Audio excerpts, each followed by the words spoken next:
Donc j'avais prévu de parler des courants, justement, électriques, magnétiques, électromagnétiques et autres, et même des courants cosmiques et courants de toutes sortes. Hein. Bon, en gros, ça pourrait être résumé par les énergies.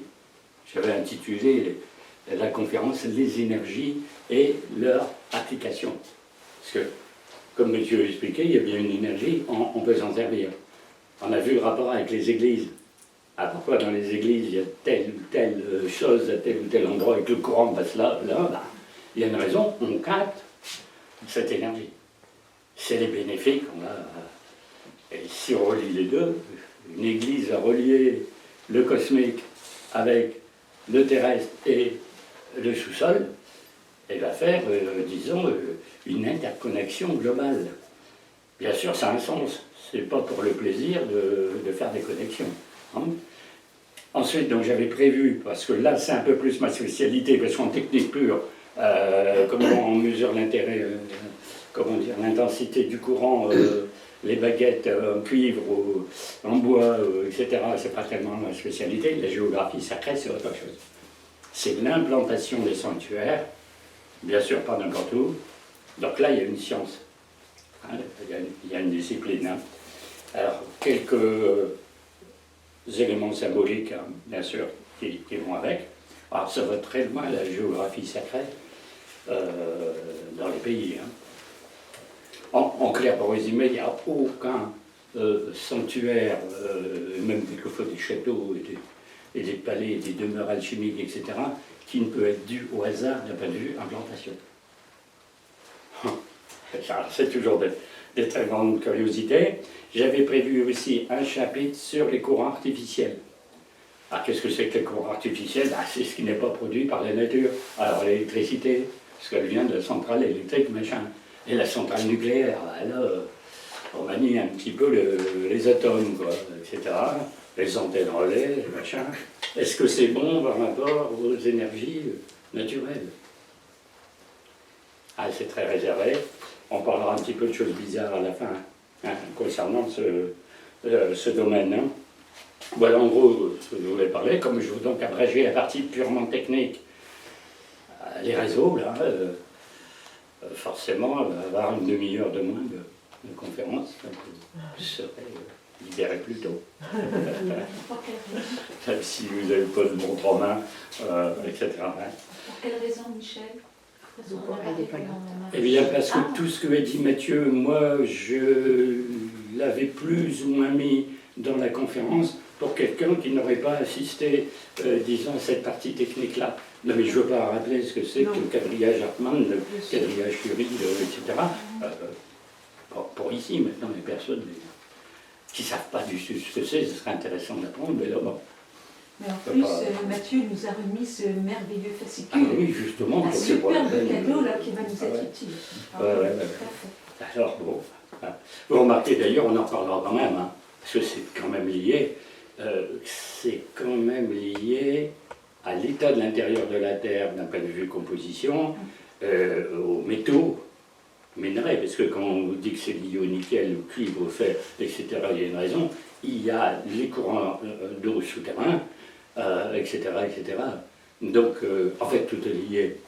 On n'a pas un courant pur, une énergie, tiens, elle passe là, je l'attrape, beaucoup plus compliqué. Et on voit bien en surface comment sont les arbres par rapport à ce qui se passe en dessous et à côté. Alors là c'était spectaculaire de voir les arbres en tourbillon, les arbres écartés comme ça. Si un courant, alors qu'on se balade dans la forêt, qu'on n'a pas ses connaissances, ça paraît un truc tout à fait au hasard. Tiens, l'arbre là il est biscornu, tiens, l'arbre là il est mort, tiens, trois arbres morts alignés. Alors forcément, avec ce qu'il y a en dessous, maintenant on comprend bien pourquoi c'est comme ça. Donc ça a un sens. Hein. Donc la visite était bien sûr sensationnelle. Alors, c'est très difficile d'un point de vue jargon de distinguer qu'est-ce qui est courant, onde, vibration, etc. Hein. Ça peut compliquer. Moi j'appelle ça au global des énergies. Parce que le soleil émet une énergie. On reçoit de la lumière, on reçoit de la chaleur, il y a une énergie. L'eau, la force du courant, émet une énergie. Mais on peut dire aussi, la pensée est une énergie.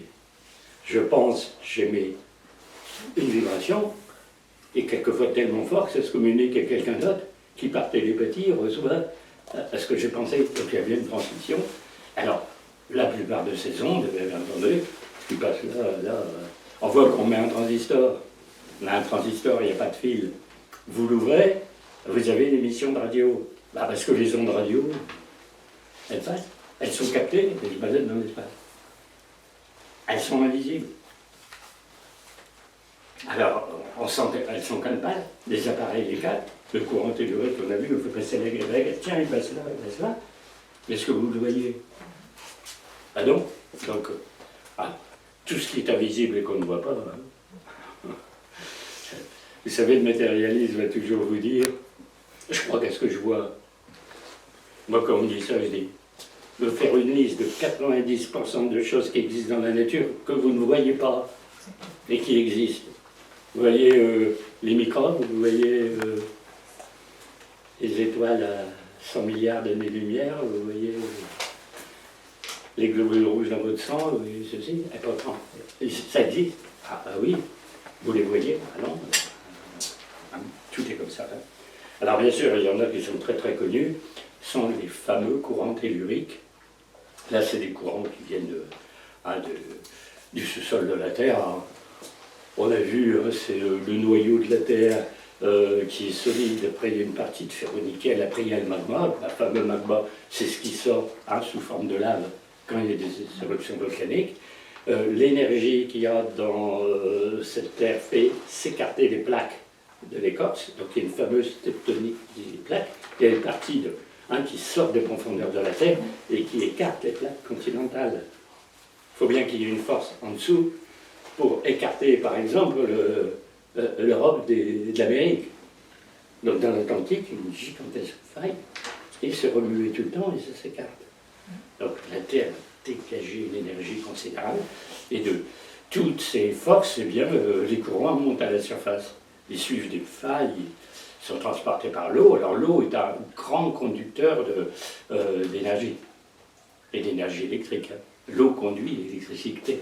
D'où le fait qu'il ne faut pas mettre quelque chose d'électrique par rapport à un plan d'eau ou une baignoire. Hein. C'est très très dangereux comme chose. Ça permet au passage de transporter le courant aussi. Hein. Donc on a quand même un contexte assez important. Donc il y a des forces, on a vu, colossales à l'intérieur de la Terre. Alors quant aux rayons solaires, quant aux rayons cosmiques, alors là, les rayons gamma, les rayons qui viennent des étoiles et les rayons solaires qui chauffent aujourd'hui, on voit ce que ça donne quand le soleil se met à chauffer, c'est quelque chose. Donc dans la Terre, quand il va y avoir des rayons un petit peu liés à l'eau et des rayons liés à la lumière, on a bien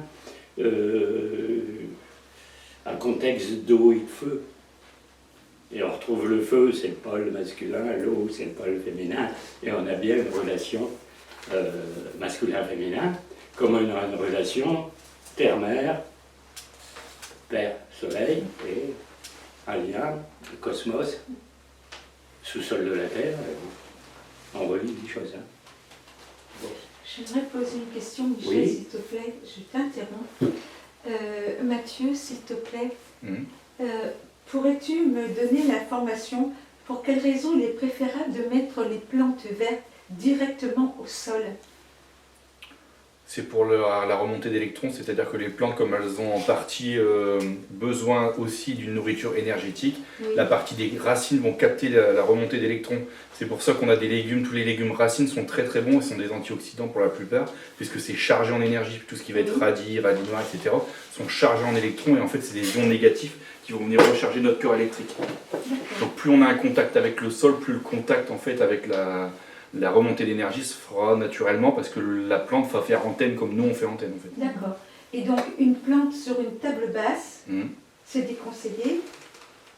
Ça dépend si, la remontée d'énergie elle passe, il n'y a pas de problème. C'est-à-dire que si par exemple on a une table métallique qui va couper en partie le rayonnement, là ça va être problématique. Si c'est en bois ou que la remontée d'énergie elle passe correctement, il n'y a pas de souci. D'accord. Merci Mathieu. Merci. Je te prie d'excuser. C'est parce que j'ai les plantes en face de moi que j'y pensais. Merci. Ça fait partie oui. du sujet. Bien sûr. Etc. Donc on voit bien qu'il y a une partie qui se passe en dessous de la terre, et une partie qui est presque à fleur de sol, puisqu'on capte ces courants au niveau du sol. Quand on fait une église dont on parlait tout à l'heure, puis on dit tiens, le courant il passe là, il passe dans tel tour, et il faut éviter de mettre le clocher là, parce que ceci, parce que cela. On dispose un petit peu, le prêtre il fait ses cérémonies au-dessus d'un endroit particulier. On capte bien quelque chose de par en dessous, mais par au-dessus aussi, comme on va voir tout à l'heure, parce que tous nos édifices religieux sont basés là-dessus, même si c'est pas connu, et peut-être même que le clergé n'en savait rien par rapport aux maîtres d'œuvre qui ont construit les monuments.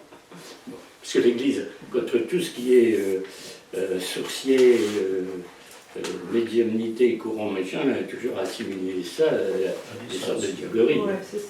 Ah bah oui, sorcier et sorcier, on manipulait des forces et on n'expliquait pas le phénomène. Alors tant qu'on n'a pas expliqué scientifiquement le phénomène, il y avait de la diablerie là-dessous. On s'est même arrivé à des grands scientifiques. D'avoir les filles s'ennuient avec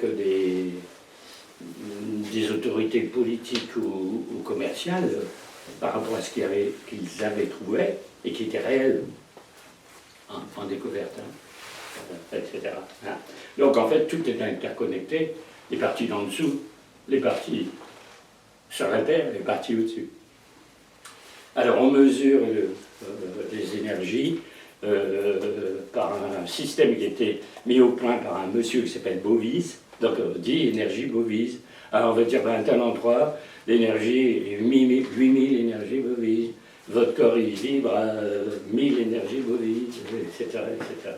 Puis il y en a un qui essayait d'étudier, un homme de la population comme nous, qui allait partout pour mesurer les énergies Bovise. Donc c'était dans le sud de l'Alsace, et il pointait les lieux et les villes, les villages, les montagnes, etc. Puis soudain est arrivée la fameuse éclipse de 1999. Et alors cette grande éclipse de août 1999, elle partait d'Irlande, traversait toute la France, dans le nord de la France, passait par Paris, Amiens, Reims, etc. C'était beau comme endroit, où elle passait. Sud de l'Alsace, elle traversait l'Europe, elle allait jusqu'aux mers Noires. Puis je dis, tiens, ce jour-là, je mesurais les énergies Bovise au même lieu où il était. Et bien, résultat, il y avait énergie zéro. C'est-à-dire un jour d'éclipse, les courants telluriques ne fonctionnent pas. Il n'y a plus de tellurisme, c'est égal à zéro. Donc, ça veut dire qu'il y a bien quelque chose avec le Soleil. En gros, on supprime le Soleil, on supprime l'énergie tellurique. Elle existe, elle continue, elle est en sous-sol, elle ne va pas l'empêcher d'exister. En surface, zéro. Puis dès que l'éclipse est passé, voilà que l'énergie Bovise remonte. Vous voyez bien que tout est interconnecté. Dans le dessous, le dessus, l'archi au-dessus. D'où le dire, il y a des phénomènes cosmotelluriques. On se demande si des constellations n'agissent pas au niveau du sol comme notre Soleil. Notre Soleil, on va dire, mais il est très proche. Ça va, c'est les esprits. 36 000 étoiles. Donc on parlait aussi des animaux. Tout le monde sait que quand il va y avoir un séisme, les animaux commencent à se comporter anormalement. Quand il y a eu le fameux tsunami là, en Indonésie, alors vous savez que c'était le centre, c'était l'Indonésie, mais ça a touché la Thaïlande, le golfe du Bengale, et jusqu'à l'île de Ceylan en Inde. Et bien l'île de Ceylan en Inde, la veille, les éléphants ont cassé leurs chaînes pour se sauver dans les collines. Les gens qui ont vu ça, parce que Ceylan n'a pas les éléphants, ils ont pas compris pourquoi ils faisaient ça, ils étaient devenus fous. Le lendemain, cisaillés. Il y a pire.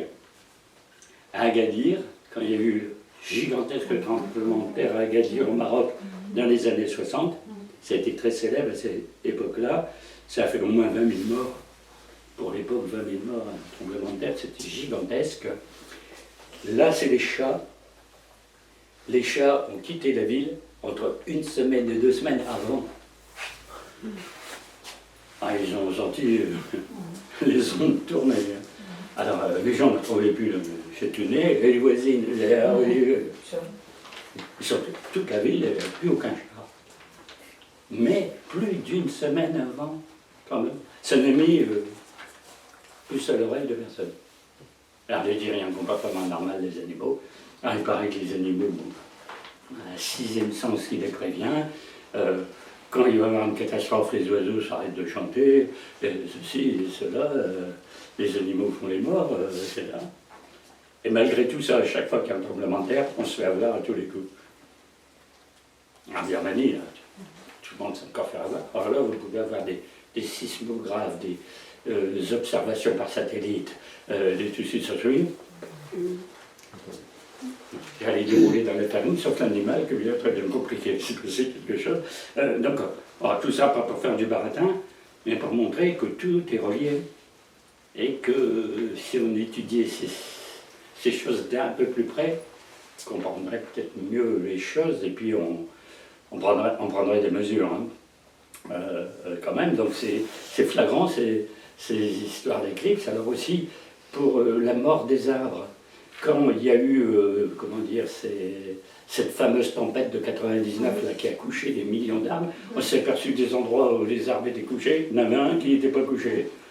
Il tenait tout seul debout, comme les autres étaient à plat. Eh bien, il était au milieu d'un fameux carré Hartmann. C'est-à-dire sur les interconnexions, les nœuds, on disait, paf, l'arbre était descendu, pour celui dans le milieu. Bon, etc., etc. Enfin, on ne s'en est pas aperçu sur le coup. Donc, il y a des curiosités de ce genre-là. Là, on voit bien quand un arbre n'est pas placé où il faut, il est distordu, ceci, cela. Ouais. Donc, ça a surpris. La foudre, c'est pareil. Quand elle tombe jamais sur n'importe quel arbre. Il y a un arbre qui est visiblement quelque peu mal placé. Entre guillemets, ce qu'ils choisissent peut-être pas leur place. Hein. Alors, forcément, d'un point de vue historique, c'est un peu plus des choses que je connais. Il faut savoir, depuis le paléolithique et le néolithique, les peuples connaissent ce genre de choses. Hein.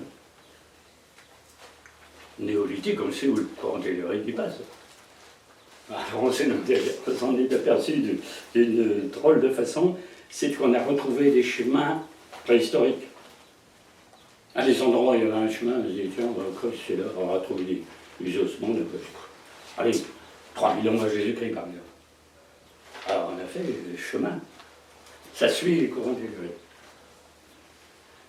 C'est-à-dire l'homme préhistorique à pieds nus se déplaçait dans la nature, en marchant le long d'un ressenti de courant. Il se chargeait en énergie en marchant à pieds nus, comme on dit toujours aujourd'hui, il faut marcher à pieds nus dans l'air de la nature, même dans le parvis des cathédrales, enfin dans la nef des cathédrales. Il y en a qui sentent le courant. Moi j'ai déjà vu des gens qui marchaient à pieds nus dans la cathédrale de Chartres. Moi j'ai l'énergie, elle passe là. Et aussi pourquoi il faut se mettre à pieds nus ou sur les genoux dénudés pour faire le labyrinthe, hein, à Chartres. Donc vous voyez, alors, les Romains ont été absolument effarés de trouver les pistes gauloises. Ah, ces pistes gauloises, ils ont des pistes partout, c'est d'ailleurs à peu près les mêmes où passent nos départementales et nationales aujourd'hui. Eh bien, c'est le même réseau que le réseau néolithique. Et puis les Romains sont arrivés, vous savez ce qu'ils ont fait. Eux, ils balisent, hein. C'est-à-dire ils cassent la route, ils mettent dans le caillou, ils mettent des dalles, etc. Ils nivellent le terrain. Mais comme ils n'aiment pas les machins comme ça, ils ont rectifié les chemins. Donc ça passe à peu près au même endroit, mais c'est tout droit. Bah, ça tourne un moment, il faut bien aller de Reims à Cambrai, je ne sais pas où. Mais en gros, ils ont pris les anciennes voies en terre, tassées à force de marcher, et ils ont balisé d'aller même terrain en les géométrisant la romaine. Ouais. Alors Mathieu nous a dit ce matin, et c'était vrai que c'est très intéressant, qu'une légion romaine se déplaçait et qu'il fallait faire un campement. Avant de mettre le campement, il y avait des manières de baguettes, il va essayer. On ne peut pas dire les géobiologues à l'époque, hein. Mais c'est vrai, parce qu'il fallait trouver un point d'eau au moins, des points d'eau, parce que ces 6000 soldats d'une légion et les chevaux, il fallait bien les ravitailler, et puis faire tout ce qu'il fallait lessiver. Donc, j'installais un camp après avoir trouvé des pleins d'eau. Et puis, je disposais, vraiment en carré, il y avait 10 carrés, les fameux axes, là, Cardo, Decumanus, etc. C'est-à-dire l'organisation à la romaine, c'est un carré avec un axe nord-sud, un axe est-ouest, Decumanus, c'est l'axe est-ouest, etc. Tous les villes avaient ça. À Paris, il y avait ça. Quand vous allez du nord de Paris au sud, vous passez à travers de l'île de la Cité, devant le parvis Notre-Dame, vous êtes sur l'axe appelé Cardo, qui a donné le nom cardinal, qui a donné le point cardinaux, qui a donné ça. Le mot Cardo veut dire gond, les gonds d'une porte. Donc c'est un axe nord-sud. Le cardinal doit avoir quelque chose avec l'ouverture de porte. C'est très curieux comme histoire. Donc, résumé, tous ces peuples antiques, préhistoriques, celtes, sans doute aussi égyptiens, grecs, etc., et les Romains connaissaient parfaitement ces courants. Et alors, bien sûr, le plus sensationnel, c'est la civilisation des mégalithes. Parce que là, les mégalithes, ils ne sont pas installés n'importe où, ils sont installés sur des lignes d'énergie. Alors, pas tous, hein. Parce qu'il faut croire que chaque fois qu'il y a un menhir, il y a forcément un courant qui passe, on le signale, on met comme une antenne pour dire tiens, il passe là, le deuxième menhir, il passe là. Hein. Ceux qui ont étudié tous les alignements, tous les cromlechs, le cromlech de Stonehenge, alors forcément il y a un telluriste en dessous, hein. Et c'est pas forcément totalement lié. Ce que Stonehenge, c'est un calendrier solaire, lunisolaire même. C'est un calendrier en pierre. Alors quand on est là, bien entendu, par les portes, là, le soleil. Et vous avez une allée centrale, le jour du solstice, le rayon de soleil passe. Ça a été orienté pour 2700 avant Jésus-Christ, orienter le monument par rapport au solstice. Donc on se dit, j'avais cette science déjà de repérage des points cardinaux, hein, c'est-à-dire les deux équinoxes et les deux solstices, bâtir les monuments en rapport. Hein. Alors quand il y a des alignements comme à Karnak ou un petit peu partout, on peut marquer qu'il y a un courant tellurique dans le coin, mais ça marque aussi d'autres choses. Alors là c'est trop compliqué, on ne peut pas voir ça sans schéma.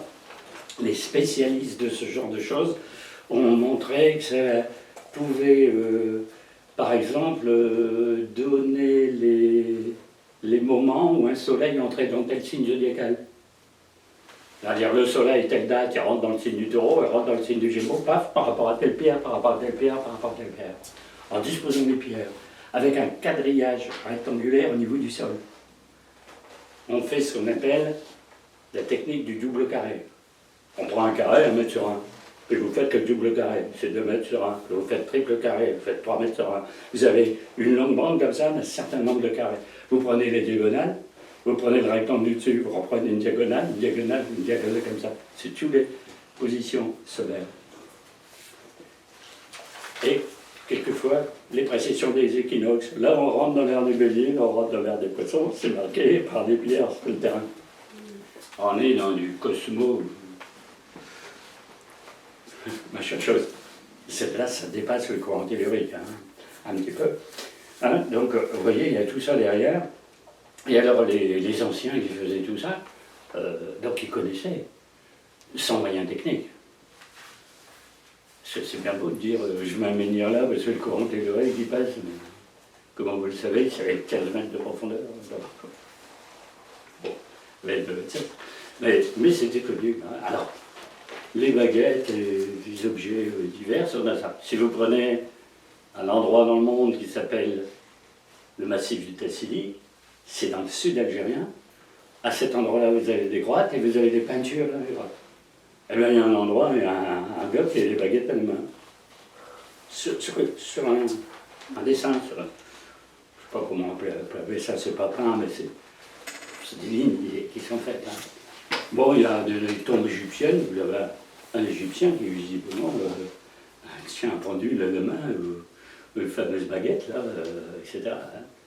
Le fameux empereur Yu, YU, enfin pas Yu, c'est le premier empereur de Chine, c'est l'empereur mythique d'une dynastie 200 avant Jésus-Christ, il est représenté sur une peinture avec un pendule à la main.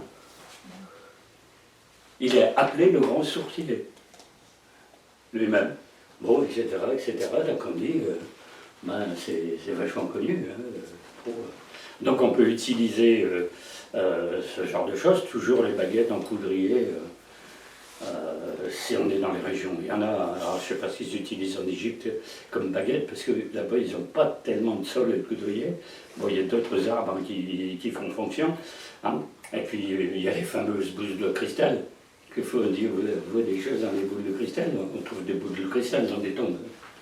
Et quand vous faites le pendu, vous pouvez le faire avec du cuivre, avec du cristal de roche et du cristal plus court, et bien on retrouve du cristal dans des... Alors quelquefois c'est des objets décoratifs fabuleux en cristal. Hein. On a trouvé une boule de cristal dans la tombe de Childéric. Si vous ne savez pas qui est Childéric, Childéric est le père de Clovis.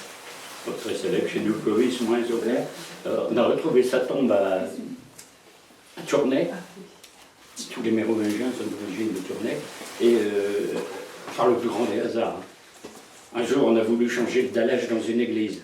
C'est pas la grande cathédrale de Tournai, c'est une autre un peu plus petite. Le gars, il donne des coups de pioche et il trouve plein de pièces d'or.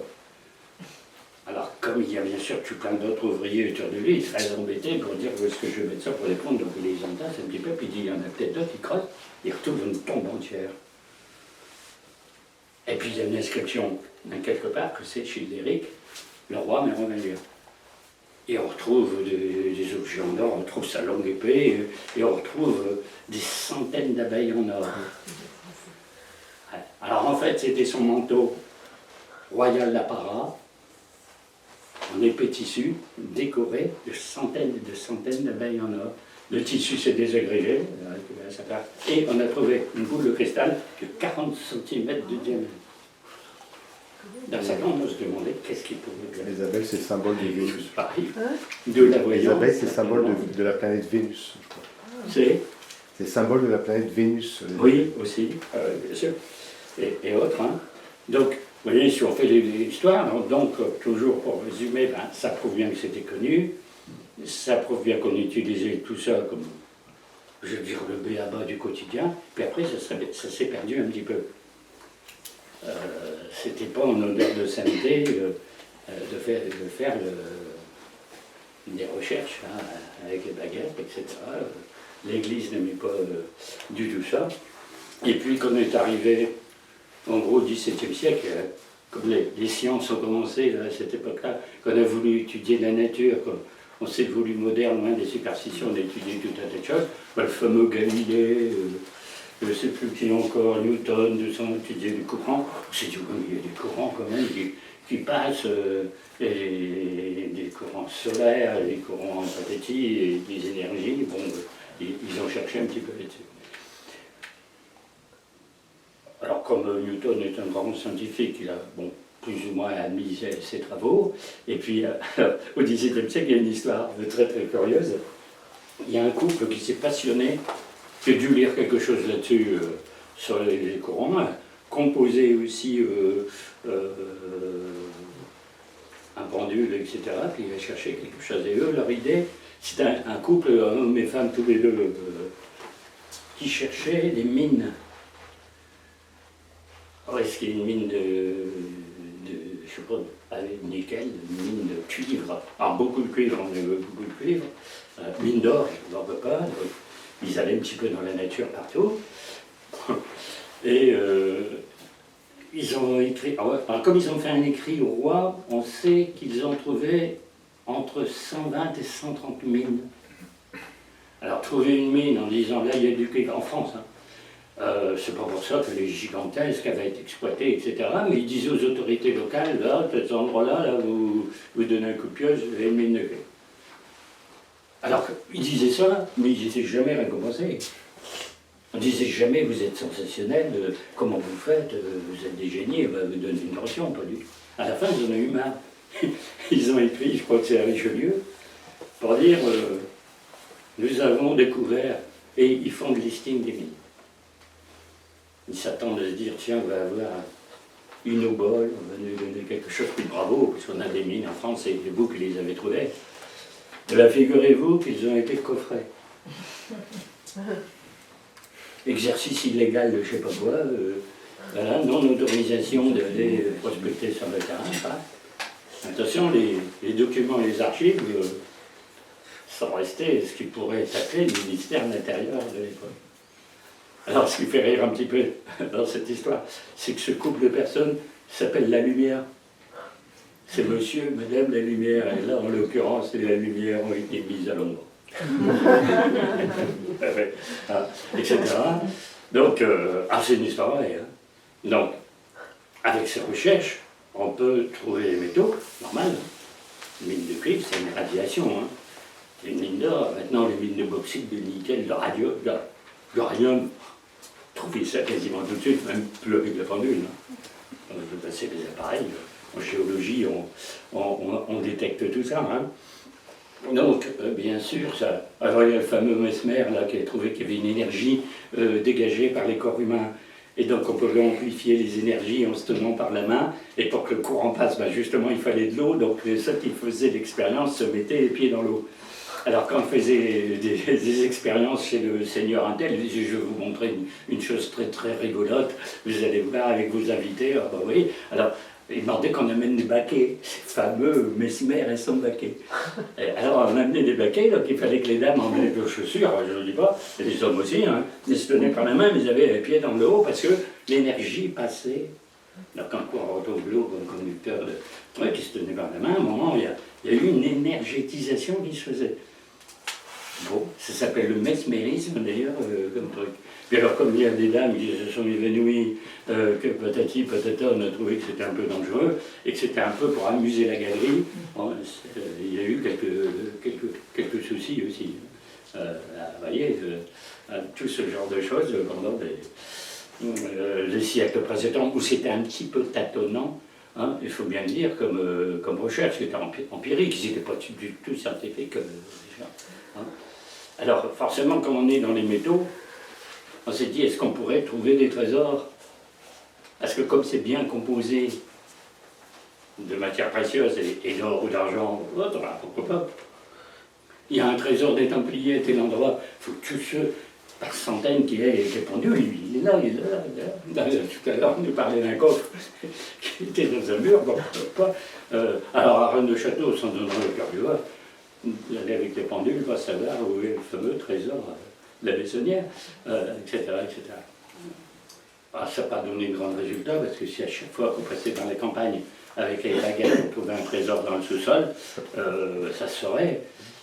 On serait quand même contrôlé par les autorités un petit peu. Hein. Bon. Alors on s'est dit aussi, tiens, alors là c'est encore plus curieux, hein, c'est de dépister le criminel grâce au pendule. C'est-à-dire le criminel comme il est criminel, il doit avoir des ondes négatives. Si on met un pendule devant lui, le pendule il doit trouver dans le sens négatif. Bon, alors imaginez le prisonnier, il va arriver un type avec un pendule, qu'est-ce que tu as? Rien que déjà que la panique du fait que le gars était interrogé par un moyen non conventionnel, il était comme ça dégageait une énergie, le pendule il tournait carrément. Bon. Etc. Alors, ça n'a tellement pas été pris au sérieux qu'on n'a pas continué. Il y a d'autres façons de faire avouer les criminels que d'utiliser le pendule. Mais on a cru sincèrement à ça. En disant, comme c'est une question d'onde, vous avez une onde positive, c'est un SIND, S-A-I-N-D, vos ondes sont positives, le pendule l'indique, et négatif, vos énergies sont négatives, le pendule l'indique. Pourquoi pas, hein? Bon, etc. Et puis on est arrivé au XXe siècle. Je vous raconte un petit peu l'histoire de la radiesthésie et de où on est arrivé aujourd'hui, la géobiologie. Bon, toutes ces expériences, elles ne s'appelaient pas géobiologie et radiesthésie à l'époque. Et curieusement, au début du XXe siècle, c'est un abbé qui est chez nous, qui est du Boulonnais, qui est l'abbé Bouly, qui découvrait des sources un peu partout dans la région, aussi avec les baguettes. Les paysans l'appelaient, j'ai pas beaucoup d'eau là, mais il y a peut-être une source que j'ai pas dans mon champ, peut-être là, à chaque fois il trouvait une source. Donc il avait une réputation extraordinaire de sourcier, découvreur de puits. On les appelle les puisatiers, ceux qui manient les baguettes pour trouver des puits, comme leur nom l'indique, et des sources. Donc alors, je ne sais pas si vous le connaissez, parce qu'il était très très célèbre donc, au début du XXe siècle. Mais encore plus célèbre parce qu'il a été employé par le ministère des Armées. Alors, pour une chose très très curieuse, c'est détecter les obus non explosés sur les champs de bataille. Comme on était après la Première Guerre mondiale, les paysans faisaient partir leur charrue, ils explosaient, c'est un obus non éclaté. On dit on ne peut pas laisser toute cette ferraille dans le sol, on en trouvait toujours, hein, un coup de pelle parti, par là, mais beaucoup trop, c'est assez grande profondeur, la Bégouni, baguette là, à chaque fois on trouvait un dépôt de munitions, on trouvait des paquets d'obus non éclatés, etc., etc. Bon, à la fin, on en trouvait un par-ci, par-là, au cours d'un mois ou d'une année, bon, il a arrêté, il a repris les travaux de sorcière. Bon, dans d'autres pays, les mêmes. Hein. Donc, il y en a un très célèbre en Allemagne. Chaque fois qu'on lui demandait de chercher de l'eau, on le trouvait, quelle que soit la profondeur. Hein. À l'eau, 15 mètres de profondeur, 22. Il vous disait la hauteur. Il vous disait, là, il y a de l'eau dans votre chambre, 20 mètres, 18 mètres. Le paysan ne revient absolument pas. Comment il faisait? Bon, il disait, mais c'est simple, je vois bien que le courant est positif. Bon, vous voyez, hein, c'est quand même très surprenant, quoi. Hein, comme quoi, il y a des énergies, il y a des choses qui se passent, il y a des gens qui ressentent, il y a des gens, bon, bah, ça leur passe un petit peu au-dessus, hein, il faut bien le dire. Alors, toutes ces conceptions ont donné naissance à de la mythologie. C'est-à-dire que dans la mythologie, ces courants telluriques s'appellent la wivre. W-O-U-R-E. Donc on parle de vivre, de la vivre. Quelquefois on l'écrit en celte, N-W-Y-H-W-I-R. Vivre. Bon. Alors, en langage des oiseaux, vous savez qu'en ésotérisme on utilise le langage des oiseaux, ben vivre, ça fait oui et vivre. Oui, vivre. Ben je vis parce que le courant m'amène la vie. Si je passe courant, je ne vis pas. Il faut qu'il y ait une énergie dans le sol pour nourrir la vie et de l'eau, etc. Donc, alors, la vivre chez nous, en Occident. En Asie, c'est encore plus curieux, ça s'appelle les veines du dragon. Bon, en Chine, on dit les veines du dragon pour les courants telluriques. Et un dragon là, qui agite un petit peu le sous-sol et l'intérieur de la Terre, quand il bouge, ça fait un tremblement de terre, hein, c'est les veines du dragon, c'est tous les courants qui passent. Bon. On n'attache nullement quelque chose de péjoratif au dragon en Asie. Nous, c'est une horreur, c'est une sale bête, c'est plein d'écailles, ça crache le feu, c'est le symbole des forces du mal, hein, Saint-Michel terrasse le dragon, alors que en Chine et en Asie, le dragon, c'est bénéfique. C'est un bel animal extrêmement puissant. Il y a toujours les dragons sur des étendards. L'empereur a une gigantesque robe en soie avec les dragons dessinés dessus. Et c'est pas du tout quelque chose qui ressort de l'ordre du mal. Bon, vous voyez comment c'est inversé. D'où aussi l'idée de dire que ces courants telluriques sont des serpents. Un serpentiforme, ben, c'est courant, c'est une ondulation qui fait ça. Hein. Donc, les mythologies sont pleines de cette histoire. Hein. Soit réelle, ça correspond vraiment à des courants, soit c'est une histoire plus ou moins romancée. Et on a une histoire plus ou moins romancée qui est la fameuse Mélusine. Alors, vous savez, Mélusine, c'est la fée serpente. Alors, je ne sais pas si tout le monde connaît cette histoire. Il y a un prince de Lusignan qui un jour, auprès d'une fontaine, justement près d'une fontaine, a rencontré une fée fantastique.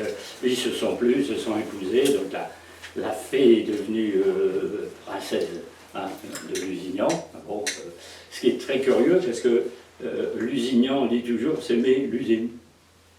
C'est Mélusine, c'est le nom de la fille, et les Lusignans, c'est Merlucine. Bon, comme origine de famille, on va pas mal, comme embrettage de choses. Et alors, dans le contrat de mariage, il y a quelque chose que la fée demande, c'est qu'il ne faut jamais, jamais, jamais rentrer dans sa chambre le samedi. Donc, il y a ce couple, il s'entend en merveille, il y a des procréations de, je ne sais pas, au moins 6 enfants. La fée fait plein de choses. Hein, elle est bâtisseuse, elle construit des châteaux en quelques jours. On a dit, tiens, là, il n'y a pas de château, on met un château en 3 jours, un château extraordinaire. Et alors, ce seigneur de Lusignan est quand même très embêté parce qu'il se dit mais qu'est-ce que peut bien faire ma femme le samedi, sachant que j'ai pas le droit de rentrer, qu'est-ce qui se passe? Et alors il a le frère du gars qui arrive et qui lui dit tu sais, elle doit avoir un amant, elle doit passer des draps noués là par la fenêtre et puis le tirer, le monter, tu devrais aller voir. Alors lui il dit non, je peux pas faire ça parce qu'il y a un serment, je la perds, elle s'enfuit ici, je rentre dans sa chambre. Il dit t'as raconté des blagues. Alors lui, il n'ouvre pas, mais il regarde par le trou de serrure. Et qu'est-ce qu'il voit? Il voit dans un baquet la fée qui a un corps en dessous du nombril de serpent ce samedi. Et elle boit avec son petit queue de serpent l'eau, le truc, elle s'ébonne. Il est effrayé parce qu'il a épousé une femme mi-humaine, mi-serpente. Bon, alors comme il est troublé, elle s'en aperçoit et elle s'échappe. Elle a des ailes qui lui poussent dans l'eau et par le meurtrière du château, elle s'envole dans les airs, elle gagne le ciel à la suite de cette histoire. Donc c'est très très très curieux, cette histoire de Mélusine. Toutes les traditions ne s'appellent pas Mélusine, mais il y a toujours la fée serpente qui fait des choses aussi extraordinaires. Donc voilà toutes les histoires qu'on peut raconter là-dessus, jusqu'à arriver à la béloulie, la radiesthésie. C'est lui qui a inventé le mot d'ailleurs. Ça veut dire sensation d'irradiation. Bon, radio, etc. Radiation, radiesthésie, c'est le ressenti. Donc je ressens de la radiation, radiesthésie. Je ne sais pas si c'est une école française de radiesthésie, mais il y a une association française de radiesthésie. Maintenant, il y a une association de géobiologie, etc., etc. Alors, après toutes ces belles histoires, on va parler de géographie sacrée et géométrie sacrée au passage, parce qu'en fait, la géométrie, on est bien obligé quand on construit un bâtiment, une église en l'occurrence, mais n'importe quel bâtiment, c'est que c'est lié. C'est-à-dire, si c'est courant, si on veut capter le courant, si on veut créer quelque chose en surface, on dit, oui, si on veut construire un sanctuaire, pourquoi ne le mettrait pas sur un croisement tellurique ou autre? On va dire pourquoi pas, puisque on a vu pour les mégalithes, c'était déjà un peu le cas. Mais ça continue après. C'est-à-dire qu'une église, une cathédrale, a toujours besoin d'un point d'eau. Il faut toujours qu'il y ait un puits. S'il n'est pas dans l'église, il est à la porte, il est dans le cimetière, il est dans le coin.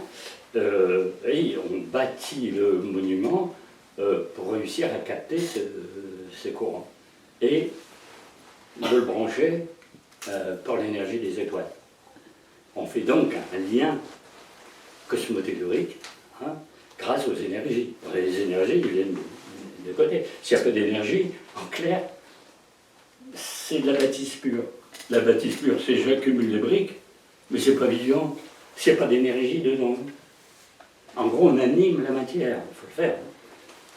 Une cathédrale, c'est pas seulement un amas de pierre. On crée quelque chose d'énergétique dedans.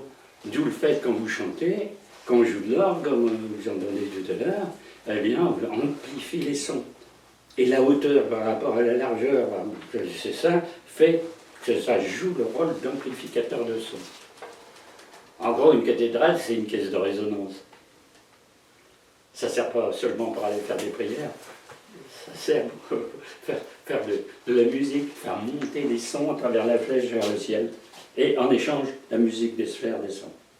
Et vous faites un nuage et l'adepte dedans est transporté par ces vibrations, ça crée un état vibratoire particulier.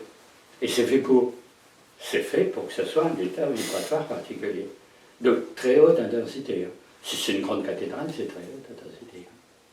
Alors, puisqu'on avait parlé de Chartres, alors à Chartres, c'est très très célèbre, parce que toutes les églises et toutes les cathédrales, partout où on en construit, sont toujours orientées dans un sens est-ouest.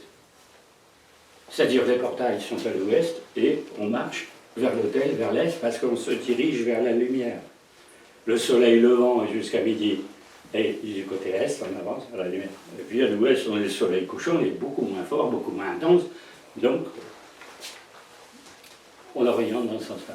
Dans le détail, je ne refais pas la conférence que j'ai faite il n'y a pas longtemps sur les cathédrales gothiques, où on oriente vers l'est la cathédrale, mais au moment du lever du soleil, le jour du saint à qui est dédicacée la cathédrale.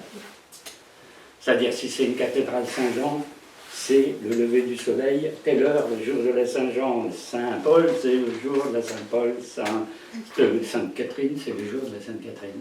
Donc ça crée des décalages d'orientation. Elles sont pas toutes ouest, centre. À Chartres, c'est une exception. N'est pas du tout orienté vers l'est, mais vers le nord-est.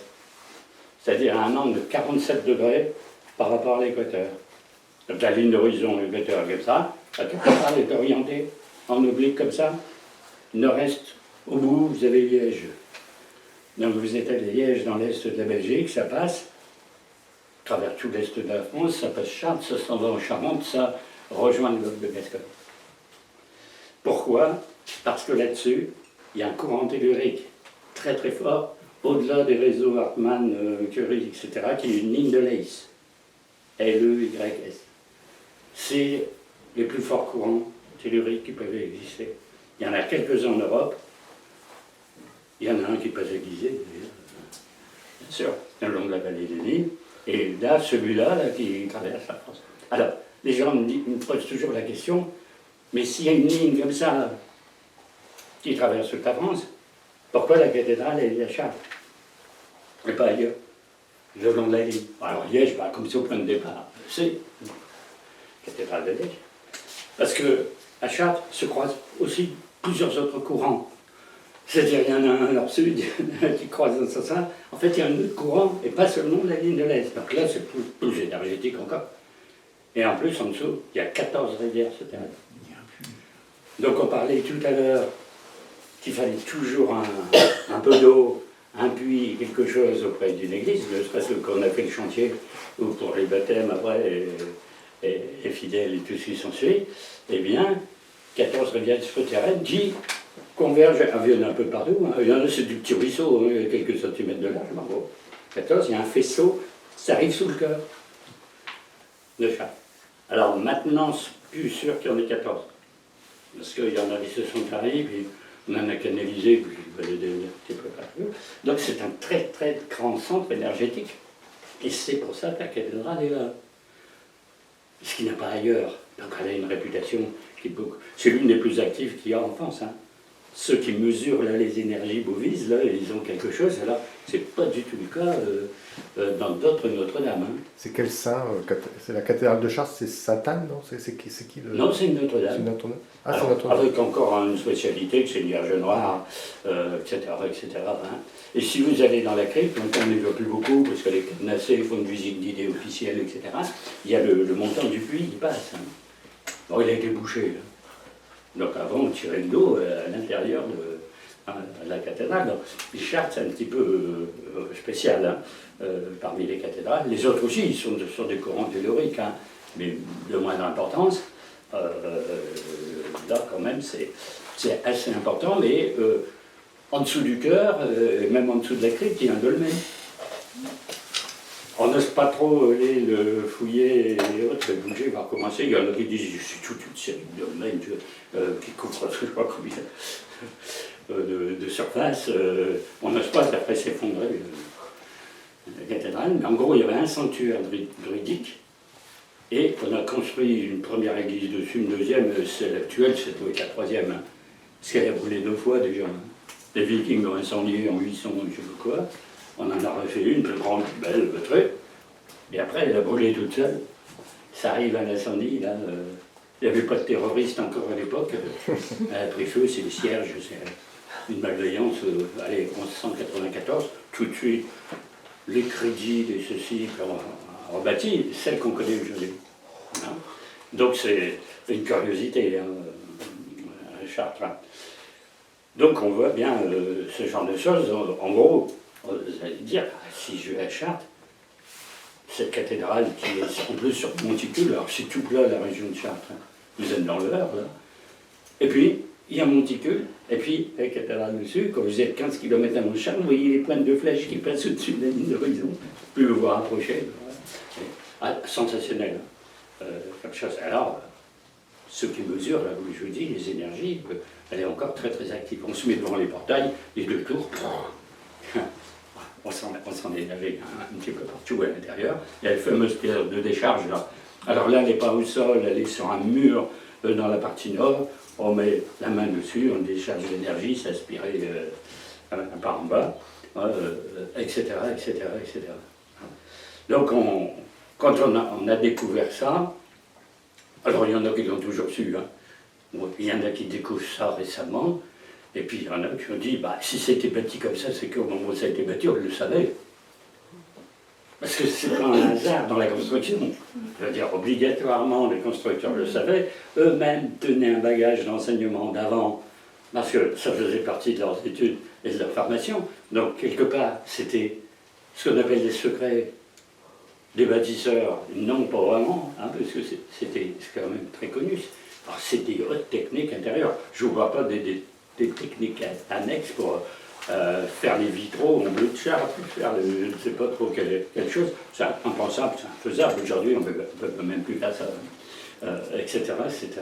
Puis on s'est dit, bah, parce que c'est pareil les autres cathédrales. Et là, on s'est aperçu de choses très très particulières.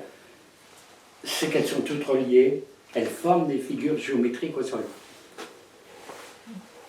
Et le plus flagrant, c'est les cathédrales Notre-Dame de l'Île-de-France.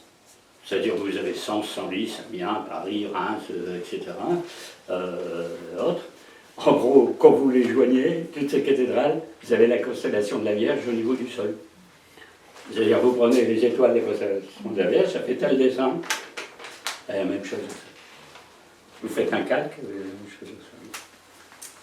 Alors, les scientifiques ont dit, mais c'est des racontables. Mais c'est dû au plus grand des hasards. Oui.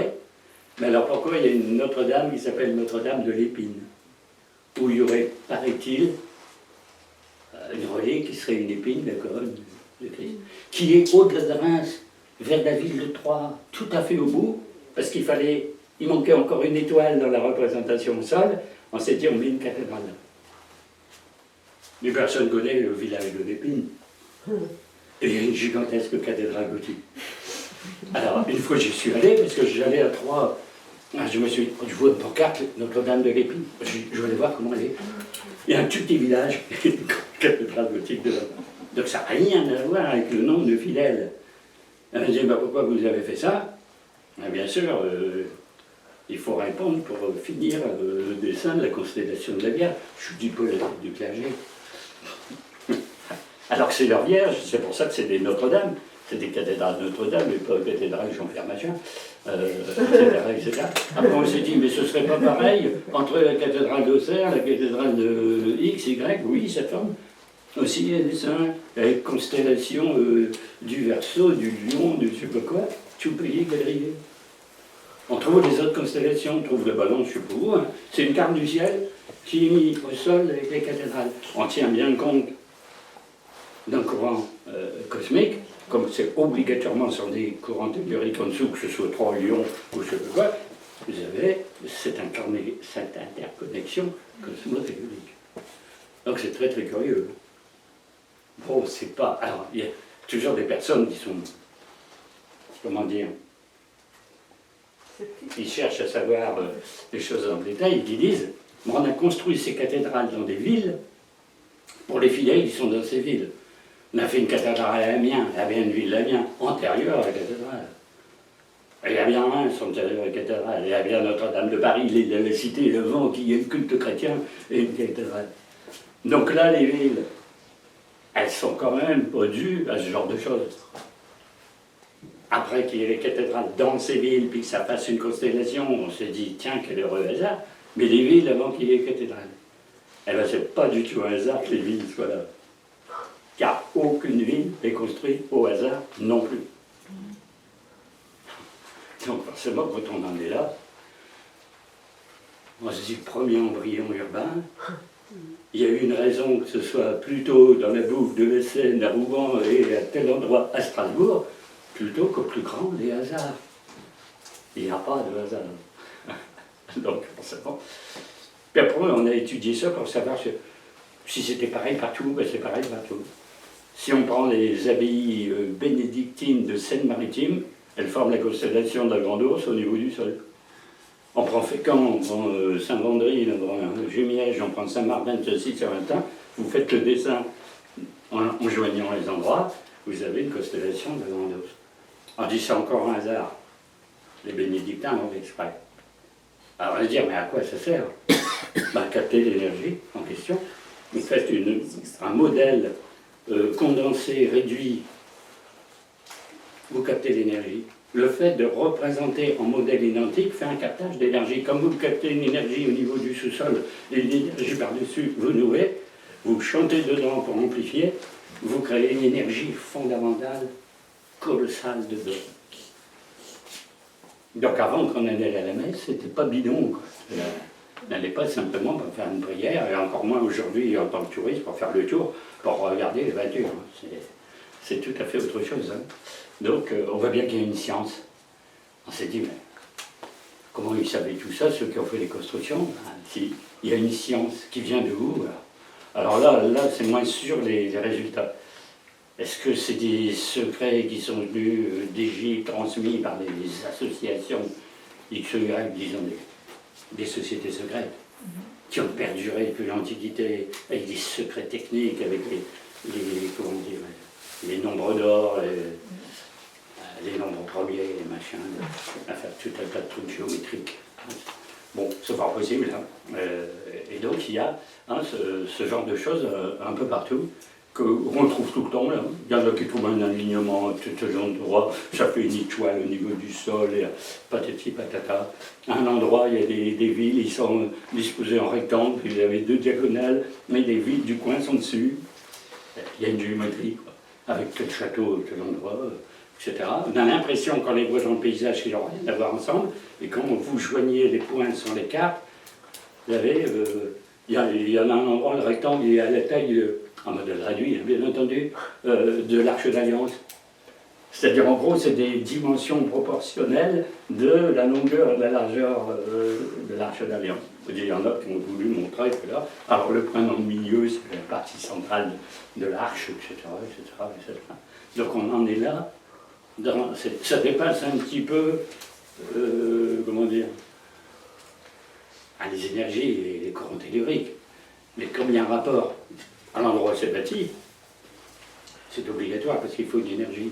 Donc on a là ce genre de choses. Hein. Ah, si vous prenez Paris, à Paris c'est 100 fois plus extraordinaire. Parce qu'à Paris, c'est tous des monuments qui sont en forme géométrique. Je veux dire qu'ils sont liés en forme géométrique. Et même les statues, les fontaines, tout un tas de choses dans la décoration des paysages. Une pointe ici, une pyramide là, la statue de machin, un carrefour. Vous joignez toutes les lignes, vous avez des étoiles, des rectangles, des triangles de Pythagore, des machins, totalement superposés partout. Bon, la fameuse ligne qui va du Louvre jusqu'aux Tuileries, jusqu'à l'obélisque de la Concorde, vous montez les Champs-Élysées, vous avez l'Arc de Triomphe, etc. C'est aligné. Hein. Ils sont disposés tout le long, volontairement. Parce que il n'y a pas un écart, ce truc. Il y a une ligne transversale, il y a une raison qui est deux lignes perpendiculaires, etc., etc. Et alors, la question qu'on pose toujours, parce que c'est très curieux, mais enfin, tous ces monuments-là n'ont pas été construits à la même époque. Parce que bien sûr, Notre-Dame, bien sûr, le Palais du Luxembourg, bien sûr, l'Arc de Triomphe, et l'obélisque a été posé en 1836. Vous dites, mais si avant, il y avait des monuments, des églises, des palais royaux, pardon, etc., c'est pas la même époque. Figurez-vous que le plan est toujours le même. Ça s'emboîte, on rajoute quelque chose, ça s'aligne avec une autre figure géométrique d'avant. Donc, conclusion, il y a un plan depuis le début. Imaginez qu'on ait dit, allez, je vous donne une date au hasard, parce que je ne sais pas. Au Xe siècle, on va faire une gigantesque ville, avec des monuments un peu partout, qu'on va rajouter au cours des siècles, il y a un plan. Quand vous arrivez au XXe siècle, ces plans d'origine. Donc vous vous dites, il y en a qui ont vu loin, parce qu'ils ont préparé un truc de tout le temps. On va dire, mais alors, l'architecte du 19e siècle, il doit être au courant du plan qui était prévu les siècles d'avant, et celui du 21e siècle, quand on met un truc, les colonnes de Buren dans le palais royal à Paris, ben lui il sait que ça doit être là, parce que tel perpendiculaire, tel angle, avec tel monument, ben lui il le sait. Et la fameuse pyramide du Louvre, pourquoi elle est là? Elle est placée, ou elle devait être placée, dans le plan d'origine. Alors quand vous en êtes là, vous dites, bon, ben oui, donc il y a un truc, quoi. Ça échappe un petit peu. Donc ça échappe, bien entendu, à la population comme à la chose, comme raison, et puis l'idée de à quoi ça sert. C'est toujours dire, c'est bien beau si on aligne tout, c'est bien beau si ça fait une étoile entre tel ou tel monument, sans c'est plus ou moins un rapport, puis s'il manque un point, ben, il y a une statue, donc c'est la statue qui fait le dernier point, et pourquoi on a mis cette statue-là pour faire une belle étoile à 5 branches, ben, parce qu'il fallait faire cette étoile à 5 branches, ah bon, et vous ne pouviez pas mettre la statue dans la rue d'à côté, ben non, c'est là, ah bon, ben, que vous visez quoi là? En fait, les lignes servent d'énergie, ça sert à générer quelque chose. C'est-à-dire que ça ne peut pas être gratuit. Et ce qui ne peut pas être gratuit non plus, c'est de mettre ces choses, disons, dans les cathédrales dont je parlais, dans les églises. Il s'agit de créer une force. Disons un mot, un ésotérisme, un égrégore. Donc, en faisant ce qu'on fait avec les cathédrales, et chacune des cathédrales, là, la constellation de la Vierge, en faisant, disons, l'amplificateur, là, c'est approprié, hein, parce que la cathédrale est très haute, justement, pour faire comme une caisse de résonance, on chante, on a les hauteurs, on fait même les sons, hein, quand on fait des expériences, on dit, tiens, le do va jusque-là, le mi va jusque-là, le sol il va jusque-là, vous avez une gamme musicale en fonction des hauteurs. Et quand une corniche s'arrête là, la galerie latérale, le début de la charpente passe là, vous avez les notes de musique. Chaque cathédrale a d'ailleurs sa note de musique. Alors il dit, bon, ben là, je suis au-delà d'aller faire une prière, quoi, il y a un truc. Quoi. Alors, même si ce n'est pas volontaire, quand vous y allez, vous bénéficiez de l'énergie. En gros, ça crée une énergie. Vous ressentez avec l'énergie, vous êtes galvanisé par les forces, si on peut dire, mais c'était fait pour dans les constructions. Alors vous voyez jusqu'où on va, hein, et on peut continuer comme ça. Bon, les exemples sont multiples, sont un peu partout. Hein. Alors, à Paris, c'est encore plus curieux parce qu'il y en a qui étudient tout ça tout le temps. Hein. Ils sont sur les cartes avec des règles, avec tout ça, puis ils essaient de trouver des formes géométriques dans le paysage. Alors, quelque chose qui est très curieux, c'est quand vous plantez un compas au niveau de l'obélisque, place de la Concorde, et que vous faites des cercles. Puis vous étendez les cercles concentriques jusqu'à plus soif sur la planète, il faut voir. Hein. Vous avez un cercle qui passe à Délos, dans l'île de Délos. Vous avez un cercle sur le cercle hein, qui passe à Knossos. Vous avez un endroit sur un autre cercle qui passe au Sphinx de Gizeh. Vous avez un cercle qui passe à la Mecque. Tous les cercles concentriques comme ça. Vous dites, mais alors... Et là, on s'aperçoit que c'est toute la Terre qui est quadrillée comme ça, et non pas seulement une ville ou la France. C'est le monde entier. Il y en a qui disent que tous les grands sanctuaires du monde entier sont reliés. On relie Machu Picchu à Stonehenge avec encore, avec machin, avec Gizeh, tout est lié. Et il y en a qui vont même encore plus loin, c'est lié par en dessous. C'était des gigantesques tunnels en dessous de la Terre, qui passeraient même sous les océans, et qui relieraient tous les sanctuaires mondiaux. Donc on en est là, on voit bien qu'il y a quelque chose qui dépasse le beurre du quotidien. Quoi. Hein? Alors vous voyez, on en est là, donc on pense que certains, pourquoi ils le disposent, c'est autre chose, visent à créer une conscience cosmique.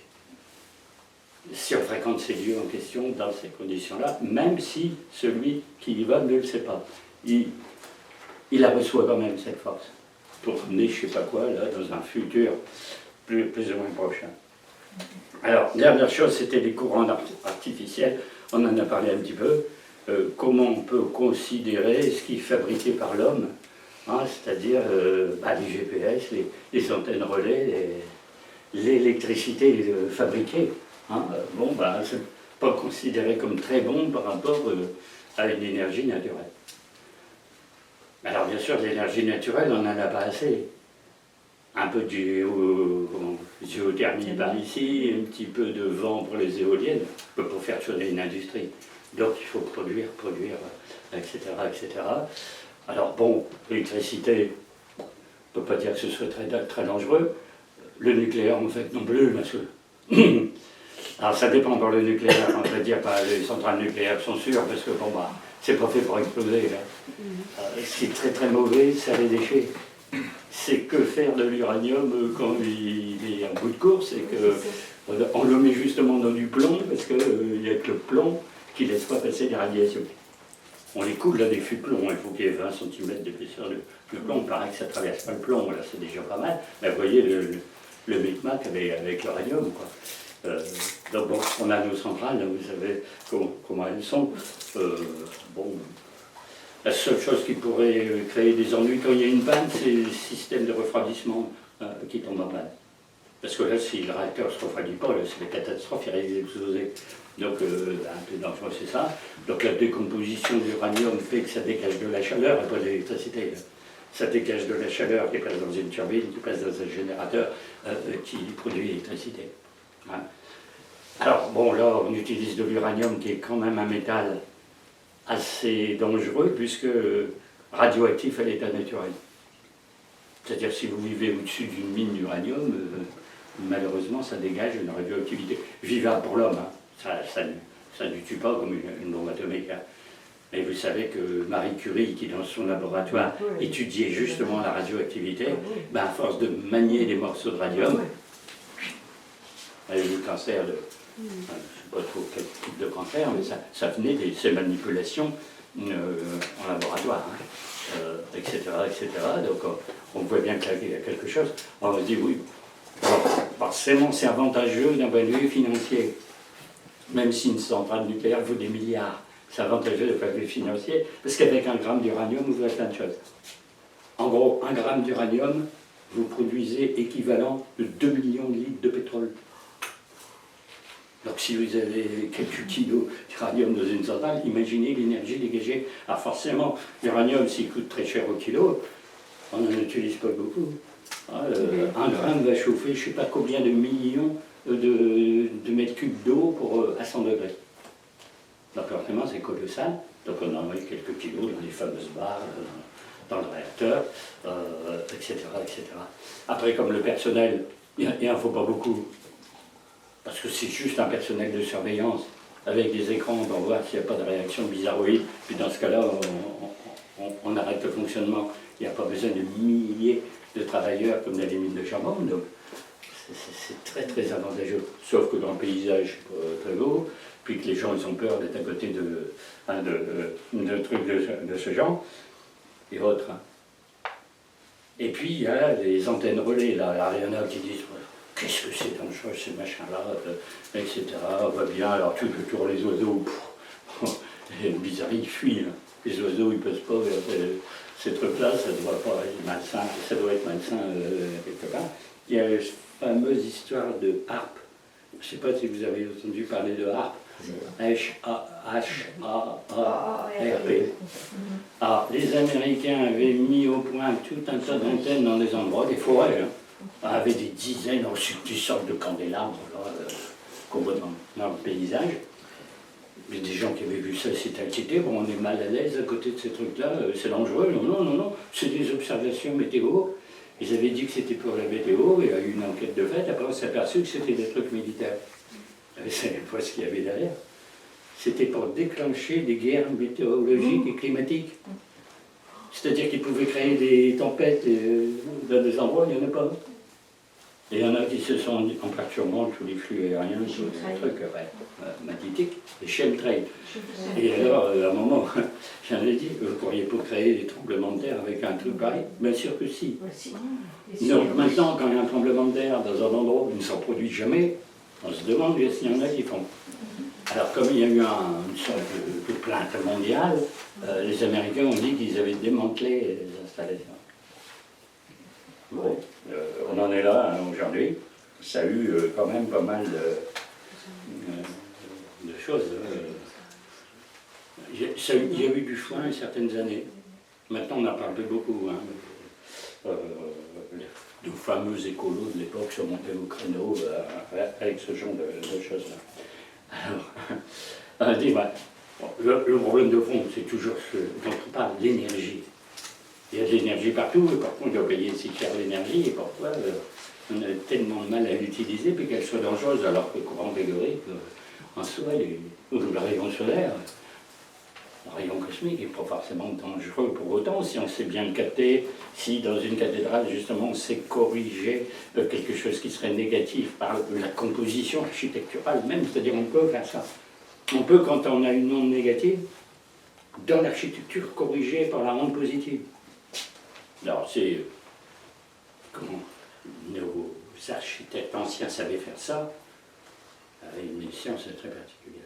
Mais comme il y en a toujours qui cherchent des choses extraordinaires, ils se sont dit, mais pourquoi il n'y aurait pas une énergie gratuite? Alors, un jour, il y a un type, c'est un Autrichien, je ne sais plus trop son nom. Tesla. Comment il s'appelle? Tesla. Il a un nom. Tesla. Voilà. Non, Tesla, j'en parlais après, Tesla est serbe. Là, c'est un Autrichien. Il a construit une machine qui tournait, qui produisait de l'énergie sans courant et sans carburant. J'ai regardé ma machine, elle sort quelque chose. Il devait s'appeler Schlumberger, un truc comme ça. Schlumberger. C'est une découverte sensationnelle. Vous avez une machine qui tourne, on met rien dedans. Vous utilisez quoi? L'énergie libre. Alors, les scientifiques de l'époque, les autorités. Bon, là, on a trouvé un truc, parce que si on n'utilise pas d'énergie dans une machine, c'est de la sorcellerie. Bon, là, on est dans la sorcellerie. C'est-à-dire que le gars n'arrivait même pas à expliquer comment ça se passe. Bon, il n'a pas pu continuer ses travaux. Hein. Et puis le fameux Tesla dont on parle toujours maintenant, il lui est arrivé un peu la même chose. Alors lui, c'est un génie. Hein. Et donc il est né dans les Balkans, il avait sa famille émigrée aux États-Unis. Bon, dès son plus jeune âge, il était un génie, il a tout étudié. Hein. Alors, en gros, il a trouvé des trucs qui sont l'ancêtre du portable, des ordinateurs, des radars. Ceci, avec ces appareils, on pouvait détecter les sous-marins. Il avait construit une tour, à partir d'une tour, on détectait l'arrivée des sous-marins dans l'Atlantique. Bon, il l'a déposé. Alors, les chiffres sont variables, hein, entre 300 et 700 brevets. Ouais. Et puis un jour, il a fait sensation en disant, vous savez, vous cherchez de l'énergie, mais dans la nature, il y a une énergie libre qui ne coûte rien, c'est une force. Et puis on l'utilise et elle est gratuite. Ah oui, mais il faut trouver un appareil pour la capter. Oui, bien sûr, moi je sais le faire. C'est une espèce de tour avec une coupole, etc. Mais alors, ça marche comment votre truc? Il n'y a pas de carburant, il n'y a pas d'électricité, rien. Je capte l'énergie de la nature. Bon. Alors là, on a cherché un petit peu qu'est-ce que ça pouvait être. Et alors, moi j'arrive pas à expliquer ça parce que comme c'est de la science, c'est de la physique sophistiquée, etc., ce serait de l'énergie du vide. En gros, l'énergie libre, c'est l'énergie du vide. Alors là, vous êtes dans une pièce, forcément il y a de l'atmosphère. Hein, vous avez un peu de gaz carbonique, là, puis vous avez de l'hydrogène, puis vous avez des particules, puis il y a peut-être des microbes qui passent. Bon, en gros, c'est plein. Donc si vous faites le vide, vous pompez l'air, vous sortez l'air, vous pompez tout ce qu'il y a dedans, vous faites une caisse hermétique complètement vide. Vous faites arriver un courant par un côté, ça sort de l'autre côté, et 100 fois plus fort. Vous dites, ça s'est chargé d'une énergie en passant à travers le vide, comment est-ce possible? Eh bien l'énergie générerait du vide. En gros, le vide très plein. Si on peut parler comme ça. En gros, c'est pas parce que c'est vide que ça produit rien. Alors, ça produit rien, mais ça transforme quelque chose qui passe à travers. Donc le vide ne peut rien produire. Mais le fait de le faire traverser par un courant, mettons, vous multipliez, je ne sais pas combien de courants. Donc lui a dit c'est très simple, parce que ça ne coûte rien de faire ça, vous avez qu'à faire le vide dans un endroit. Ben, ils allaient proposer son brevet pour avoir de l'électricité gratuite à des banquiers, parce qu'il fallait bien qu'on construise ces trucs. Un grand banquier américain, une sommité. Je ne dis pas son nom, un dépôt de plainte. Alors il écoute, puis il trouve que c'est pas mal, ça a un sens, ça doit sûrement se faire, puis à la fin il lui dit, et où vous posez le compteur? Alors peut-être là, le compteur sur le coup, on comprend pas. Ben oui, parce qu'il faut bien que les gens qui s'occupent de cette énergie perçoivent quelque chose. Le courant électrique, on le paye, il y a une cherté absolument inimaginable. Ah ben non, moi j'ai pas prévu ça. Bon, un idéaliste total, il faisait quasiment pas payer ces trucs, etc., etc. Donc forcément le banquier refusait la chose pour tout miser sur le nucléaire. Aujourd'hui on a le nucléaire, on n'a pas l'énergie libre. Bon, vous voyez.